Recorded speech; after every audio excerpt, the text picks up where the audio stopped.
It's a very simple sign. You've all seen it before. It's like this.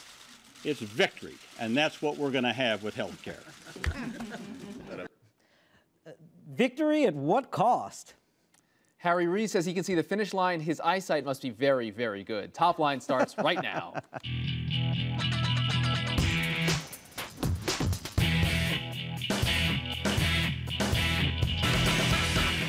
Hello and welcome to ABCNews.com's Top Line. I'm David Chalian. And I'm Rick Klein. Each weekday we're bringing you the very latest political headlines, reporting, insight, analysis, everything you need and want to know about politics. And the conversation goes on all day long at twitter.com/thenote. Let us know what you think.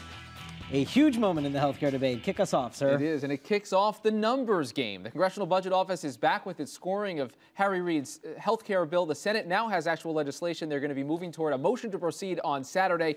But now you take these numbers, and it does what President Obama needed them to do, keeping it under $900 billion. But I don't see how it changes the other math, and that's the math of getting to 60 votes. Assuming that they can get it on Saturday, that is not a guarantee for final passage.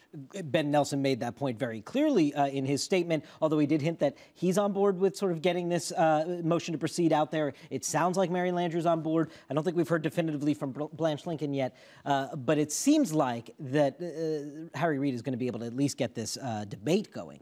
Defending Obama's Asian tour. Yes, David Axelrod had to take to the reporters there traveling with the president to defend the whole purpose of the trip. There have been a lot of headlines out of this trip that there are no deliverables, that Obama didn't accomplish much, and he's been out of the country, missing some critical stuff here at home for a week. To not have any deliverables is a bit of an odd position for the White House to be in, and clearly Axelrod was feeling a bit defensive. That's right, and if David Axelrod has to go out and say, no, this wasn't a waste of time, then that's a pretty good indication to those reporters that they're on to something in terms of the storyline. That's what's following him home after this trip. Really the first bust of a foreign trip we've seen by President Obama. Look for the White House to have a new set of talking points with exactly what they accomplished on this trip. Long list, no doubt.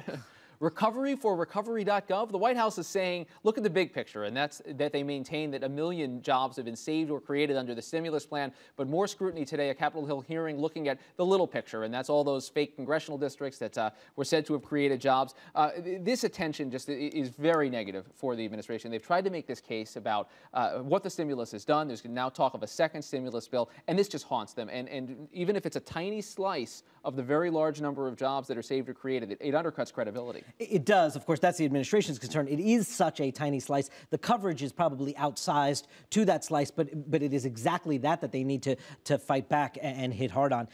Finally up, the new GOP. That's right, it's not your uncle's or brother's Republican Party anymore. We can tell because the Republican governors are gathered at the RGA conference in Austin, Texas right now. And Rick, they are setting a path to 2010. They have the new governors-elect in Chris Christie of New Jersey and Bob McDonnell of Virginia down there explaining how they won. And what was fascinating to watch yesterday in the comments out there, the social and security issues matrix of the Bush-Rove ascendancy in the Republican Party is gone. None of that. On the same day that Eric Holder was up on Capitol Hill and the KSM controversy was going on, not a single Republican governor gathered down there was talking about that at this conference. It was all spending, deficit, debt, and jobs. That is where the Republican Party is honing in on their message for the midterm election year. So the question, David, are they getting more or less attention than that other former governor who's doing that book tour we may have heard about? I don't know. No mention of Sarah Palin until they were asked about her. That's right. Yeah. They used to go to RGA conferences. We're going to begin with Karen Tumulty of Time Magazine, who is here, and few people understand and follow the healthcare debate better than you do. So thank you for being here in this critical moment. I want to start with the overall price tag right now, and I guess my big question is this health care bill in the end going to be worth it, both politically for President Obama and for the country, or is it getting compromised to the point where it may not really accomplish much in terms of benefit? Well, it depends on what benefit you're looking for from this bill. I think all of the legislation that is out there does a lot when it comes to the question of coverage. It basically covers just about every legal resident of this country. What I think is getting bargained away, what has been chipped away this whole year, has been this promise that it would actually do something to cut costs. The kinds of bend the curve measures that we're seeing in there are a lot of things that either, when you look at them, it's hard to imagine Congress actually following through on these things, Or there are a lot of things that insurance companies and hospitals and doctors will be able to just sort of pass these along to their customers. Right, and you look at the CBO scoring. Does anyone really believe that this is going to cut the deficit, that this thing passes and the deficit is going to be less at the end of a 10-year period? Well, again, CBO has to score exactly what is in the legislation. They cannot score the fact that a lot of these things, when it comes down to it, Congress won't follow up on, because you know, you cut Medicare and people scream. Yes. There's no doubt about that. One of the big controversies, obviously, that we've been following throughout this whole debate is this idea of the public option. That clearly is going to be one place that the conference committee is going to have to deal with, because the Senate version, as we see it now, is this opt-out, and the House side has a more full public option in there. Where is the compromise in that, do you see, on that score? You know, I don't even know that the opt-out is going to survive the Senate. It's entirely possible that this will be the thing that gets watered down once it gets to the floor. If there is a compromise, you hear people talking about some kind of trigger mechanism, a hair trigger, I think that it may be that it ends up as a fallback, or it may be something that really affects very few people.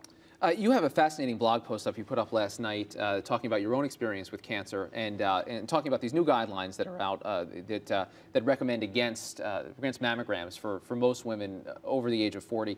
I'm wondering how this relates to the broader issue of healthcare. We heard some Republicans saying this is death panels by another name, to have the government come in and set down guidelines like this that say, no, you can't get tests. Hey, you didn't need to have much of a political antenna when you saw this come out of this panel of experts saying not only should women not start getting mammograms until they are 50 rather than the generally accepted guideline of 40, but that they shouldn't even do breast self-exams.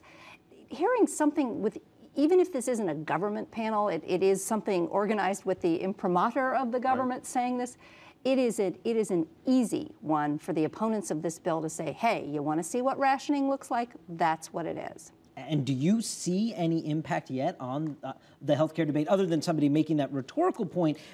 Do you see any sort of slippage in any way this week from talking to members up on the Hill or anything because of the mammogram story? Well, you heard a number of members of Congress denouncing this study. Barbara Mikulski, Debbie Wasserman Schultz, herself a cancer survivor. You saw Kathleen Sebelius backpedaling as far away from that report as she could get.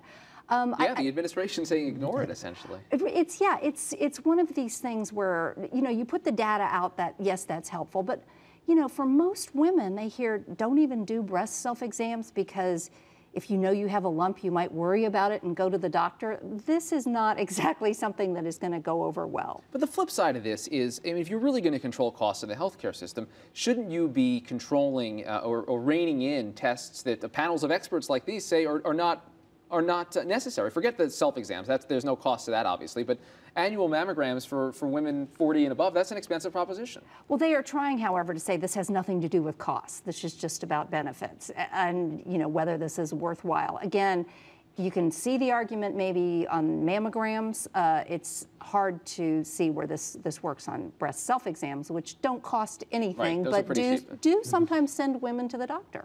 Before we let you go, just play a prediction game with us for a moment. Will 2009 be the year that President Obama signs healthcare reform into law, or will it be 2010 if he does? I think right now you'd probably have to bet on January of 2009, which gives 2010. I mean 2010, right?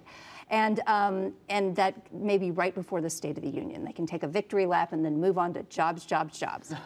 Jobs, and cutting that deficit. I know that'll be a big theme too. And Karen Tumulty of Time Magazine, thank you very much for being here. Thank you.